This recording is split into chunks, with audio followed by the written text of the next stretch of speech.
The Daily Mail's owner is buying the Telegraph, and Britain's right-wing media is becoming one giant unified propaganda blob. There's a sentence that should worry anyone who cares even remotely about journalism, democracy, or basic media plurality in the UK, and it's this. The Daily Mail's parent company, DMGT, has agreed a £500 million deal to buy the Telegraph. So not just one right-leaning newspaper buying another, but the consolidation of two of the most influential conservative media voices in the country into a single corporate machine with the same resources, reach, and ideological alignment to shape public opinion in a way that makes Fox News look like a community radio station. When the deal goes through, this will be the creation of one of the most powerful right-wing media blocs that Britain has ever seen. A single empire that now controls the Daily Mail, the Mail on Sunday, the Metro, the Eye, the New Scientist, and now soon, the Telegraph. That is millions of readers, endless online reach, and enormous political leverage being swept into one corporate corner under one ownership structure, driven by one editorial worldview. And yes, I know that the instinctive reaction that many people may have is, well, who cares, they're both tabloid rubbish, let the sludge sit together. But here's the problem. When you sweep all the dirt into one corner, what you actually create is a pile.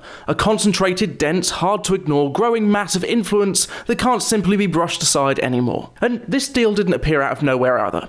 It follows a failed attempt by Redbird Capital and their Abu Dhabi-backed partners to buy the Telegraph, which the UK government themselves blocked under foreign state investment concerns. That alone should tell you how lucrative and strategically important owning a piece of a British newspaper still is, even in 2025. Foreign investment funds were practically fighting over the chance just to control it. The fact that the government stepped in to stop Abu Dhabi from gaining control, only for the paper to be snapped up by the Daily Mail's billionaire owners instead, doesn't actually solve the problem. It just shifts the power from foreign influence to domestic ideological monopoly. You don't need blatant propaganda when you can create an echo chamber powerful enough that people mistake amplification for the truth. And of course, the statement that the Telegraph will remain editorially independent.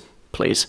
Editorial independence under shared ownership rarely survives the pressures of shared advertisers, shared political alliances, shared board interests, shared strategic goals, and shared billionaire priorities. If you think the editorial line won't subtly tighten or shift or align over time, you are either completely naive or deliberately ignoring decades of media history. When one ideological faction owns this much media landscape, it doesn't matter if the content is garbage, it still shapes the national conversation.